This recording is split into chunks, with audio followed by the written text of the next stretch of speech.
Hello, good morning. সকাল সকাল আজকে ওর বাবা ডেকোরেশন নিয়ে ব্যস্ত হয়ে পড়লো, যেহেতু আজকে সানডে আর আজকে ওর বাবার কাজও নেই। তো আজকের দিনটাই চুজ করেছে ওর বাবা ডেকোরেশন করার জন্য।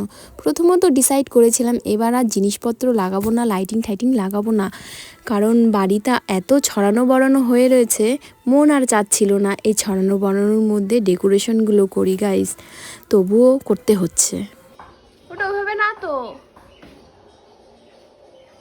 দুইটা বড় বড়, মাঝখান থেকে আরো দুইটা ছিল, ওটা ওই কোনায় লাগবে একেবারে, আর এটা মাঝখানে যাবে।